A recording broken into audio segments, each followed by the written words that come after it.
अस्सलाम वालेकुम students chapter 15 में हम लोग सर्जिकल ड्रेसिंग हम लोगों ने कवर कर ली है और एब्जॉर्बेंट्स भी पढ़ चुके हैं।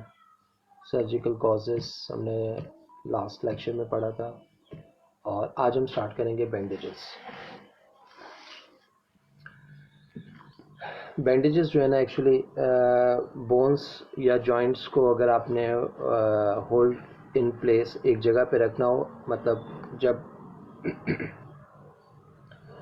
कोई मसल स्ट्रेन या मसल स्प्रेन होती है तो उन जॉइंट्स से रिलेटेड जो स्प्रेन्स होती हैं तो आपने उन जॉइंट्स को या बोन्स को अपनी जगह पे रखना हो या तो उसमें जो है ना हम प्रेशर या सपोर्ट अप्लाई करते हैं ताकि वो अपनी प्लेस अपनी जगह पर रहें।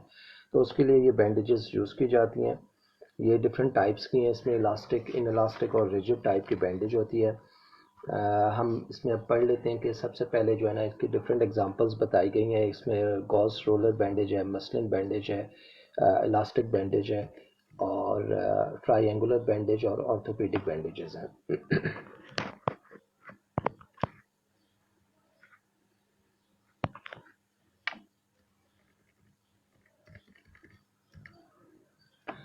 गॉज रोलर बैंडेज ये सिंपल बैंडेज है, ठीक है। अब इसमें जो फैब्रिक होता है उसकी स्ट्रेंथ होती है, क्योंकि जब आपने कुछ सपोर्ट प्रोवाइड करनी है या प्रेशर देना उस एरिया को तो वो डिपेंड करता है कि उस फैब्रिक में स्ट्रेंथ कितनी है।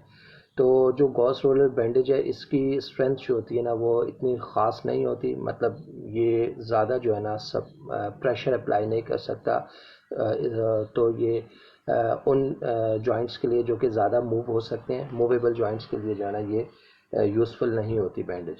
इस अगर हम इसको कंपेयर करें मसलिन बैंडेज से तो मसलिन बैंडेज जो है ना एक्चुअली ये फाइन फैब्रिक से कोर्स फैब्रिक है। जो फाइन फैब्रिक होती है उसकी स्ट्रेंथ कम होती है, ठीक है जी। जितना ज़्यादा मटेरियल कोर्स होता रहेगा उतना उसमें स्ट्रेंथ ज़्यादा आती रहेगी। तो मसलिन बैंडेज एक्चुअली सबसे पहले मैन्युफैक्चर हुई थी ईरान के शहर मुसलिन में, मूसल सिटी था ईरान का, इराक का। वहाँ पर जो है ना सबसे पहले ये फैब्रिक जो है ना वो डिज़ाइन किया गया है, इसलिए इसको मसलिन बैंडेज कहते हैं। मसलिन बैंडेज अगर कोर्स होगा तो उसकी स्ट्रेंथ ज़्यादा होगी और अगर मसलिन बैंडेज फाइन होगा तो उसकी स्ट्रेंथ कंपेरेबल होगी गॉज रोलर बैंडेज से। तो आमतौर पे अगर आपने ज़्यादा सपोर्ट प्रोवाइड करनी है या ज़्यादा आपको स्ट्रॉन्गर स्ट्रेंथ का ड्रेसिंग चाहिए तो मसलिन बैंडेज जो है ना वो यूज़ की जाती है। फिर नेक्स्ट है जी इलास्टिक बैंडेज। इलास्टिक बैंडेज जो है ना just like gauze roller bandage या मसलिन टाइप बैंडेज हो सकती है, लेकिन उसमें इलास्टोमर्स यूज़ किए जाते हैं। उसमें ऐसे मटेरियल्स, ऐसे पॉलीमर्स यूज़ किए जाते हैं जो कि स्ट्रेच हो सकते हैं, ठीक है, जिनमें इलास्टिसिटी होती है। ये नेचुरल भी हो सकते हैं, सिंथेटिक भी हो सकते हैं। नेक्स्ट बच्चों triangular bandages. Triangular bandages actually जो है ना मसलिन टाइप की बैंडेज है। जस्ट मसलिन जो भी आपके पास फैब्रिक है या जो भी ड्रेसिंग है, अगर आप उसको डायगोनल पे कट कर दें तो दो ट्रायंगल्स जो है ना राइट एंगल ट्रायंगल्स बन जाती हैं, एक तकोन की शेप जो है ना वो ले लेती है, ठीक है जी। तो इसको यूज़ किया जाता है फर्स्ट एड ड्रेसिंग्स में। फर्स्ट एड ड्रेसिंग में तो ये भी ट्रायंगुलर बैंडेज जो है ना एक्चुअली मसलिन टाइप की बैंडेज है। नेक्स्ट हमारे पास है ऑर्थोपेडिक बैंडेज। ऑर्थोपेडिक बैंडेज जो है ना वो ब्रोकन बोन्स पे या जॉइंट्स वगैरह को सपोर्ट करने के लिए जो है ना यूज़ की जाती हैं। इसके भी वही दो रोल्स हैं या दो इनका जो है ना वो एडवांटेजेस हैं कि ये इमोबिलाइजेशन प्रोवाइड करती हैं और सपोर्ट प्रोवाइड करती हैं ब्रोकन एरियाज़ को, ठीक है। अब ऑर्थोपेडिक बैंडेजेस जो है ना वो प्लास्टर ऑफ पेरिस की हो सकते हैं या फाइबर ग्लास की हो सकते हैं। तो इसमें आप आगे एक वर्ड पढ़ेंगे कास्ट मटेरियल। एक्चुअली जो कास्ट मटेरियल है वो यही है जिसमें प्लास्टर ऑफ पेरिस आता है और फाइबर ग्लास आता है। Plaster of Paris actually calcined gypsum है, कॉपर सल्फेट इसमें जो है ना वो होती है, calcium sulphate, sorry gypsum calcium sulphate है, ठीक है जी। तो जब इसको वेट किया जाता है तो ये इनसॉल्युबल फॉर्म में आ जाता है और इसको जो है ना हम फैब्रिक पे एक लेयर बना देते हैं। तो कास्ट मटेरियल दो टाइप्स के हैं, एक तो इसमें प्लास्टर ऑफ पेरिस है और फाइबर ग्लास है। इसमें जो फाइबर ग्लास है ये क्योंकि ये प्लास्टिक शीट्स के होते हैं तो इसको जो है ना आप इसको मोल्ड कर सकते हैं बाय थ्रू कूलिंग या फिर कोई केमिकल रिएक्शन से। जैसे अभी हमने जिप्सम में पढ़ा तो उसको भी हम हार्ड जो है ना बाय थ्रू वेटिंग करते हैं, तो इसमें भी इसी तरह के कुछ केमिकल रिएक्शंस या फिर जो है ना इनको कूल करके जो है ना मोल्ड किया जा सकता है। इसके बाद स्टॉकीनेट बैंडेजेस होती हैं। स्टॉकीनेट बैंडेजेस एक्चुअली जो है ना ये सॉक्स, एक लॉन्ग सॉक्स की तरह की होती है, ठीक है, और इसमें जो है ना कोई ये सीमलेस होती है, इसमें कोई पैच वगैरह नहीं होता, और इसके अलावा ये जो है ना यूज़ की जाती हैं जब आप प्लास्टर ऑफ पेरिस अप्लाई करते हैं, तो उससे पहले जो है ना ये स्टॉकीनेट बैंडेज जो है ना वो लेग को अगर आपने इमोबिलाइज करना है, आर्म को करना है इमोबिलाइज, तो उसमें पहले स्टॉकीनेट बैंडेज अप्लाई की जाती है और उसके ऊपर फिर जो है ना प्लास्टर ऑफ पेरिस की एक लेयर जो है ना वो वेट लेयर जो है ना वो लगा दी जाती है। इसके अलावा कास्ट पैडिंग्स हैं। कास्ट पैडिंग्स में आपको बता चुका हूँ, कास्ट मटेरियल्स होते हैं जिसमें फाइबर ग्लास यूज़ किया जाता है या फिर जो है ना प्लास्टर ऑफ पेरिस जो है ना वो यूज़ किया जाता है। नेक्स्ट हमारे पास एडहेसिव टेप्स हैं। एडहेसिव टेप्स दो टाइप्स की हैं, इसमें एक्राइलेट टेप होती है या फिर रबर बेस्ड टेप होती है। एक्राइलेट टेप जो होते हैं वो उसके लिए बैकिंग मटेरियल क्या होता है, इसमें नॉन वोवन हो सकता है या फैब्रिक हो सकता है, ठीक है। फैब्रिक और नॉन वोवन में आप लोगों को डिफरेंस पता होगा कि आपने अगर हम एक फैब्रिक जो होता है ना उसमें कोई पोर्स नहीं होते हैं, ठीक है जी, और नॉन वोवन जो है ना उसमें पोर्स होते हैं। मैं नॉन वोवन को एक तरह से जाली कह सकता हूँ और फैब्रिक क्लॉथ होता है एक्चुअली, ठीक है जी। इसकी यूटिलाइजेशन क्या है, ये सर्जिकल टेप्स के तौर पे यूज़ की जाती हैं। एक्राइलेट बेस्ड टेप्स जो होती हैं वो इसलिए क्योंकि इसमें जो है ना एलर्जिक रिएक्शन जो है ना वो कम से कम होते हैं, हाइपोअलर्जेनिक इन नेचर होती हैं। ये रेजिस्टेंट होती हैं हीट से, लाइट से, एयर से, लेकिन ये वाटर परमिएबल होती हैं। तो जब ये वाटर परमिएबल है तो इसका मतलब है कि एक्सुडेटिव वुंड्स को जो है ना, वाटर परमिएबिलिटी का मतलब ये है कि ये नॉन ऑक्लूसिव होती हैं, मतलब ये आपकी स्किन को हाइड्रेट नहीं रख सकती हैं। जो भी एक्सुडेशन हो रही है, ठीक है, ड्रेनेज हो रही है वुंड में, तो ये उसको इवेपोरेट करवा देती हैं। तो ये एक्स्ट्रा हाइड्रेशन जो है परमिएबल है और ऑक्लूसिव है, नॉन ऑक्लूसिव है। जब परमिएबल होगी तो नॉन ऑक्लूसिव होगी। अच्छा, इसमें डिफरेंट स्ट्रेंथ्स मिलती हैं। अगर हाई स्ट्रेंथ के आपने एक्राइलेट टेप लेनी है तो फिर आपको रेयॉन टेफ्टा जो मटेरियल है उसकी एक टेप जो है ना वो उस मटेरियल की प्रिपेयर करनी होती है। और अगर आप लाइट स्ट्रेंथ लेते हैं बैकिंग मटेरियल, लाइट स्ट्रेंथ अगर आप टेप बनाते हैं तो उसमें बैकिंग मटेरियल पेपर यूज़ हो सकता है, इलास्टिक क्लॉथ यूज़ हो सकता है, या फिर फोम की जो है ना बैकिंग दे सकते हैं। और अगर आपने हाई स्ट्रेंथ टेप बनानी है तो उसमें जो बैकिंग मटेरियल है वो रेयॉन टेफ्टा जो है ना वो यूज़ किया जाता है। तो अगर हम देखें तो शुरू में जो हमने बैकिंग मटेरियल पढ़े थे नॉन वोवन और फैब्रिक, अगर ये सिंथेटिक है, नॉन वोवन है, तो फिर जो है ना नॉन वोवन सिंथेटिक है या फैब्रिक है, तो इसमें हाई स्ट्रेंथ और लो स्ट्रेंथ जो है ना वो डिपेंड करती है कि आपने किस टाइप का मटेरियल जो है ना वो यूज़ किया है। आइदर फोम यूज़ किया है, पेपर यूज़ किया, इलास्टिक क्लॉथ यूज़ किया है, या फिर जो है ना आपने रेयॉन टेफ्टा जो है ना वो यूज़ किया है।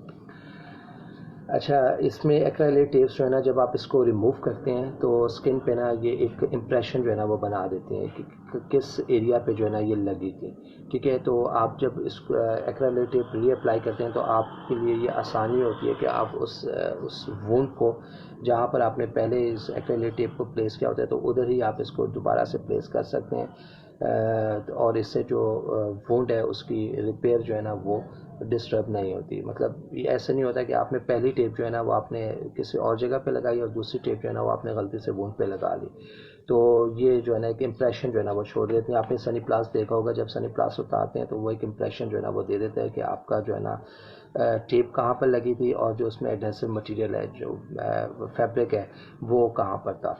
तो फैब्रिक जो है ना वो वुंड पे आना चाहिए और जो टेप है वो वुंड के सराउंडिंग में आनी चाहिए, ठीक है, ताकि रिपेयर प्रोसेस जो है ना वो टिश्यू रिपेयर प्रोसेस जो है ना वो डिस्टर्ब ना हो। नेक्स्ट हमारे पास है रबर बेस्ड। रबर बेस्ड जो है ना वो इकोनॉमिकल होती हैं और क्योंकि ये इलास्टिक होती है नेचर, तो ये ज़्यादा प्रेशर अप्लाई कर सकते हैं। इससे एडहेन अगर आपको ज़्यादा चाहिए या सपोर्ट अगर आपको ज़्यादा of apply in terms of pressure, तो जो है ना हम रबर बेस्ड जो है ना वो यूज़ करते हैं। मटेरियल है वो क्लॉथ हो सकता है या प्लास्टिक मटेरियल हो सकता है। इसकी कंपोजिशन जो है ना उसमें इलास्टोमर यूज़ किए जाते हैं। अब इलास्टोमर नेचुरल भी हो सकते हैं, सिंथेटिक भी हो सकते हैं आए हुए हैं, लेकिन वो आप लोगों के लिए कोई ज़्यादा एक लेंथी चीज़ हो जाएगी, इसलिए मैंने इलास्टोमर्स की टाइप्स जो है ना सिर्फ नेचुरल और सिंथेटिक ही आप लोगों को यहाँ पर।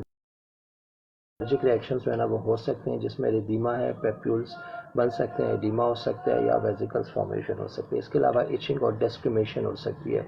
डेस्क्रिमेशन क्या होती है कि removal of cells, removal of cells of stratum corneum, ठीक है जी। अपर जो स्किन लेयर है उसके सेल्स जो है ना वो रिमूव होते हैं। ये ऐसे ही है जैसे वो खाल सी नहीं उतर रही होती स्किन पे से, तो उसको हम डेस्क्रिमेशन कहते हैं। तो इस रबर बेस्ड एडहेसिव्स अगर आप अप्लाई करते हैं तो उसमें डेस्क्रिमेशन जो है ना वो हो सकती है। अच्छा, इस एलर्जिक रिएक्शंस की वजह से इसका पैच टेस्ट किया जाता है, जो कि 24 से 48 आवर्स के लिए आप उस एरिया पे इसको स्किन पे लगाते हैं। तो अगर पैच टेस्ट जो है ना वो नेगेटिव आता है तो फिर जो है ना हम इसको अप्लाई कर सकते हैं। नेक्स्ट हमारे पास है combined primary secondary wound dressing, जिसको हम जो है ना कंपोजिट ड्रेसिंग भी कहते हैं। इसमें जो है ना सबसे पहले हाइड्रोजेल्स हैं। हाइड्रोजेल्स की इसने डेफिनेशन लिखी है और बताया कि उसमें क्रॉस लिंकिंग कैसे होती है। ये आप लोग डोजेज फॉर्म में भी पढ़ चुके हैं। तो हम स्टार्ट करते हैं इसकी प्रॉपर्टीज़ क्या हैं हाइड्रोजेल्स की, ठीक है जी, जो हम एज अ ड्रेसिंग यूज़ करते हैं। इसमें ये हाइड्रोजेल सबसे पहले तो नॉन एडहेरेंट होते हैं, ठीक है जी, और नॉन ऑक्लोसिव होते हैं। अब हाइड्रोजेल जब अप्लाई करते हैं एक्सुडेटिव है, तो हाइड्रोजेल पहले तो होगा ड्राई फॉर्म में, ड्राई पाउडर फॉर्म में होगा, जो कि ड्रेसिंग के ऊपर हमने एक फिल्म की शेप में जो है ना वो लगाया हुआ है, ठीक है। अब जब ये वाटर के साथ इन कांटेक्ट होगा, एक्सुडेटिव वुंड्स के साथ इन कांटेक्ट होगा, तो ये स्वेल करेगा और स्वेलिंग की वजह से इसमें चैनल्स प्रोड्यूस होंगे और ये सेमी परमिएबल मेम्ब्रेन की तरह जो है ना वो बिहेव करेगा। तो पहले तो ये ऑक्लोसिव था, ठीक है जी। जब ये स्वेलअप हुआ, ठीक है, आफ्टर स्वेलिंग ये नॉन ऑक्लोसिव बन गया, सेमी परमिएबल हो गया, तो ये इवेपोरेशन जो है ना वो इंक्रीज़ करता है और हाइड्रोजेल्स वुंड पे लगाने से जो है ना कूलिंग इफेक्ट भी आता है, इसलिए क्योंकि इवेपोरेशन जो है ना वो उसका प्रोसेस हो रहा होता है। अच्छा, हाइड्रोजेल ज़्यादातर यूज़ किए जाते हैं बर्नड एरिया में, क्योंकि जो बर्न्स वगैरह जहाँ पर बर्न से जो एरिया इफेक्ट हो बॉडी का वहाँ पर लगाए जा सकते हैं, या फिर हेयर एरिया जो है ना उस पर वो लगाए जाते हैं, क्योंकि नॉन एडहेरेंट होते हैं, स्टिकी नहीं होते नेचर। नेक्स्ट है हमारे पास हाइड्रोकोलाइट ड्रेसिंग। ड्रेसिंग जो है ना उसमें दो मटेरियल्स यूज़ किए जाते हैं इसकी कंपोजिशन, एक एडहेसिव होता है और एक होता है एब्जॉर्प्टिव मटेरियल। एब्जॉर्प्टिव मटेरियल में हम कोई भी हाइड्रो जो है ना इसको हम क्या कहते हैं वैसे, कोई भी गम जो है ना वो यूज़ किए जा सकते हैं, ठीक है जी, पॉलीमर स्वेलेबल। अब इसमें CMC यूज़ की जा रही है, गॉलगम यूज़ की जाती है और पैक्टिन यूज़ किया जाता है, और इसमें जो एडहेसिव है वो पॉली आइसोब्यूटाइलिन जो है ना वो यूज़ किया।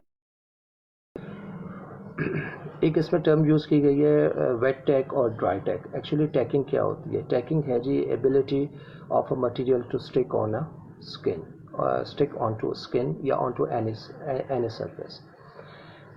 टैकिंग यहाँ पर वेट टैकिंग है और ड्राई टैकिंग है। अब जब आपके पास ये हाइड्रोकोलाइट ड्रेसिंग है, ये एक्चुअली जब इसको अप्लाई करते हैं at the time of apply ये ड्राई फॉर्म में होती है, ठीक है। जब एक्सुडेटिव वुंड के साथ इन कांटेक्ट होती है तो ये वेट हो जाती है, ठीक है। अब वेट होने के बाद इसकी एबिलिटी जो है ना वो चेक की जाए to stick on to skin, तो हम इसको कहेंगे वेट टैकिंग, ठीक है जी। और इसमें वेट टैकिंग होती है क्यों? क्योंकि एक्सुडेटिव वुंड जो है ना वो स्वेल करता है पैक्टिन को या गॉलगम जो भी इसमें है, और स्वेल होने से क्या होता है जी, ये एक्सुडेट को एक्चुअली एब्जॉर्ब करते हैं, एब्जॉर्ब करने से ये स्वेल अप हो जाते हैं। अगर इनका कलर जो है ना ये ओपेसेंट है तो इनका कलर येलो टू ब्राउन हो जाएगा आफ्टर स्वेलिंग। क्यों? क्योंकि ये एब्जॉर्ब कर रहे हैं वो एक्सुडेट्स को जो कि वुंड से ड्रेन हो रहे हैं, ठीक है जी। ड्राई टैकिंग क्या होती है? अब हमारे पास जो एडहेसिव है ये ड्राई फॉर्म में तो एडहेसिव है, स्टिकी नेचर है, पॉली आइसोब्यूटाइलिन जो कि अप्लाई किया गया, लेकिन जब ये मॉइस्चर के साथ इन कांटेक्ट होगा तो इसकी जो स्टिकिंग प्रॉपर्टी है ना वो कम हो जाएगी, वो रिड्यूस हो जाएगी। तो यही इसमें लिखा हुआ है कि ड्राई टैकिंग जो है ना, जो हमने एडहेसिव बताया ड्राई टैक है, जब वो मॉइस्चर के साथ इन कांटेक्ट होता है तो फिर उसकी ये टैकिंग एबिलिटी जो है ना, कि स्टिकिंग एबिलिटी जो है ना वो कम हो जाती है। तो और जब उसकी वो स्टिकिंग एबिलिटी कम हो जाएगी तो हम उसको रिप्लेस कर देंगे। लेकिन ये स्टिकिंग एबिलिटी उस वक्त ही कम होती है जब आपका जो वेट टैक है वो या आपकी जो पॉलीमर है उसकी कैपेसिटी कंप्लीट हो जाए उसको एब्जॉर्ब करने की एक्सुडेट को। तो जब वो एक्सुडेट को एब्जॉर्ब करने की उसकी कैपेसिटी कंप्लीट हो जाती है, 100% हो जाती है, तो वो ड्रेनेज जो है ना वो एक्चुअली इस ड्राई टैक जो है ना, ड्राई एडहेसिव, उसको मॉइस्ट करना शुरू कर देती है।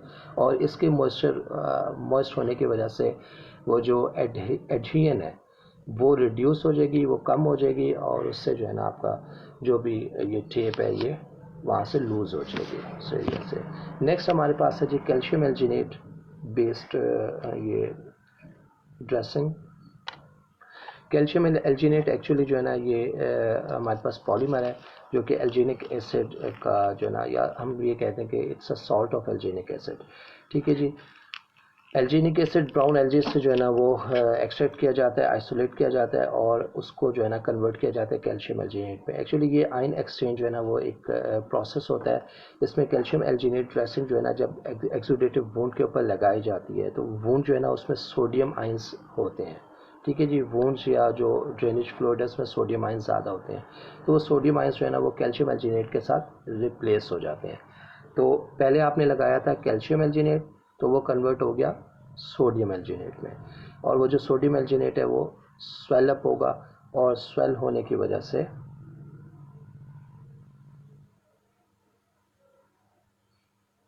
जो एक्सुडेट है वो एब्जॉर्ब होता रहेगा। अच्छा, इसमें मैंने कि इसका मेथड देखा तो है, प्रोसीजर देखा, लेकिन मुझे जो है ना इसमें एक कन्फ्यूजन ये आ रही है, क्योंकि जब हम यूज़ करते हैं सोडियम एल्जिनेट को आइनोट्रॉपिक जिलेशन में, तो एक्चुअली वो जो बीड्स बनते हैं या जो हमारे पास जो बीड्स बनते हैं वो कैल्शियम एल्जिनेट के बनते हैं, क्योंकि कैल्शियम क्लोराइड जो है ना वो क्रॉस लिंकर होता है सोडियम एल्जिनेट से। सोडियम आयन जो है ना एल्जिनेट का वो रिप्लेस होता है विद कैल्शियम, जो कि हमारे पास सोल्यूशन में होता है in the form of calcium chloride. तो वो जो कैल्शियम एल्जिनेट के एक्चुअली वो बीड्स बनते हैं। तो यहाँ पर उस प्रोसेस का रिवर्स है। कैल्शियम एल्जिनेट आप एज अ रॉ मटेरियल, आप एज अ पैकिंग मटेरियल या ड्रेसिंग में यूज़ कर रहे हैं, वहाँ से कैल्शियम जो है ना आयंस वो सोडियम से रिप्लेस होते हैं। जो सोडियम आयंस हमारे पास उसमें वुंड्स में होंगे, और कैल्शियम एल्जिनेट से सोडियम एल्जिनेट बनेगा, और sodium alginate it's a swellable material है। वो जो ड्रेनेज है, वुंड ड्रेनेज, उसको एक्सुडेट है उसको एब्जॉर्ब कर लेगा। तो ये हमारे पास कैल्शियम एल्जिनेट ड्रेसिंग है बच्चों। नेक्स्ट हमारे पास प्रोटेक्टिव्स हैं, ये आप लोगों को करने की ज़रूरत नहीं है, और प्रोडक्ट फॉर एडहेजन प्रिवेंशन ये भी आप लोगों को करने की ज़रूरत नहीं है। बस हमने इसमें ये 3 चीज़ें पढ़ी हैं। एक्चुअली ये मैंने पिछले साल जब मैंने ये पढ़ाया तो मैंने जस्ट इसकी जो है ना कंटेंट्स ही बच्चों से कहा था कि वो डिस्कस कर लें और वो याद कर लें। इसकी डिटेल जो है ना वो मैंने नहीं उनको पढ़ाई थी, और उनको ऑब्जेक्टिव टाइप जो है ना वो मैंने क्वेश्चंस कोई 60-70 क्वेश्चंस इस चैप्टर के जो है ना प्रिपेयर करके दिए थे कि ये आप लोगों का जो है ना वो एग्ज़ाम का पार्ट होंगे। लेकिन अब इसको जो है ना मुझे आप लोगों के साथ ये डिटेल में बताना पड़ रहा है। ओके बच्चों, ये हाइड्रोजेल्स हो गए, हाइड्रोकोलाइड्स, कैल्शियम एल्जिनेट ड्रेसिंग्स हो गई। नेक्स्ट हमारे पास है operating room supplies. Operating room supplies में सबसे पहले हीमोस्टैटिक प्रोडक्ट्स हैं। हीमोस्टैटिक प्रोडक्ट्स जो है ना वो आप लोगों को पता होने चाहिए कि वो क्या होते हैं। हीमोस्टैटिक प्रोडक्ट्स जो है ना हमारे पास इसमें कोलेजन स्पंज है। ठीक है जी। कोलेजन स्पंज में भी हो सकता है, पाउडर हो सकता है, जेलेटिन स्पंज है, ऑक्सीडाइज सेलुलोज है, और ऑक्सीडाइज रीजनरेटेड सेलुलोजेज हैं। ये चीज़ें जो है ना इसमें हीमोस्टैटिक प्रोडक्ट्स जो है ना वो यूज़ होती हैं। अच्छा, ये जो थ्रोम्बिन है या थ्रोम्बस है वो उसमें उसके कंपोनेंट्स क्या होते हैं? उसमें एक तो आपके पास प्लेटलेट्स होते हैं, ठीक है जी, और दूसरा आपके पास रेड ब्लड सेल्स आरबीसीज होते हैं, जिसके अंदर एक प्रोटीन होती है फिब्रिन, ठीक है, जो कि क्लॉट जो है ना वो प्रोड्यूस करती है। बस आपको इतनी ही चीज़ें याद रखनी है। इसके अलावा इसमें पॉली एंड ग्लूक्यूरोनिक एसिड जो है ना उसका बताया गया है इसमें। सेलुलोज और ऑक्सीडाइज्ड सेलुलोज में ये आप लोगों को बस सिर्फ आप लोग नाम याद रख लीजिएगा, ठीक है जी। कोलेजन यूज़ होता है और सेलुलोज यूज़ होते हैं और जेलाटिन यूज़ होता है। ठीक है जी। कोलेजन जो है ना वो पाउडर होता है या स्पंज होता है, जेलाटिन स्पंज है, और सेलुलोज जो है ना वो ऑक्सीडाइज्ड है, और इसके अलावा ऑक्सीडाइज्ड जो है ना वो सेलुलोज वो भी यूज़ होते हैं। नेक्स्ट हमारे पास है थ्रोम्बिन सोल्यूशन। थ्रोम्बिन सोल्यूशन जो है ना एक एंजाइम है जो कैटेलाइज करता है conversion of from fibrinogen into fibrin. तो जो फिब्रिनोजन हमारे पास प्रोटीन है ब्लड में, उसको कन्वर्ट करता है फिब्रिन क्लॉट में, और इसके लिए जो एंजाइम इस प्रोसेस को, इस मैकेनिज्म को कैटेलाइज करता है उसको थ्रोम्बिन कहते हैं। यहाँ पर थ्रोम्बिन जो है ना वो बोवाइन ओरिजिन से लिया जाता है और थ्रोम्बिन सोल्यूशंस भी यूज़ किए जाते हैं हीमोस्टैटिक जो है ना उसके लिए। ये हीमोस्टैटिक प्रोडक्ट है और ये हमारे पास यूज़ हो रहे हैं ऑपरेटिंग रूम सप्लाईज है ये हमारे पास। इसके अलावा डिस्पोजेबल स्टीराइल पैक्स हैं। डिस्पोजेबल स्टीराइल पैक्स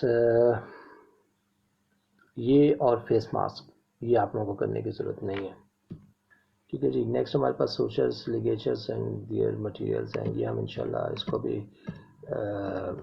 या तो मैं थोड़ा बहुत एक्सप्लेन कर दूंगा या जस्ट आप जो है ना इनकी हेडिंग्स जो है ना वो कर लीजिएगा, लेकिन ये मैं आपको कल जो है ना इसको एक्सप्लेन कर दूंगा चीज़ों को अगर करना हुआ तो। अच्छा स्टूडेंट्स, अब मैं जो है ना कुछ वो ग्रुप्स भी बनाना चाह रहा हूँ गूगल असाइनमेंट्स में, तो आप लोगों को आज या कल जो है ना वो मैं उसमें इन्फॉर्म कर दूंगा कि आप लोगों ने किस किस्म के असाइनमेंट्स जो है ना वो बनानी है।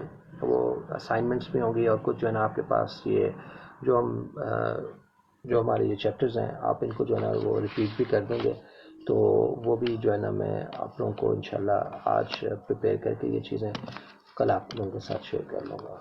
ठीक है जी। Thank you so much. अल्लाह हाफ़िज़।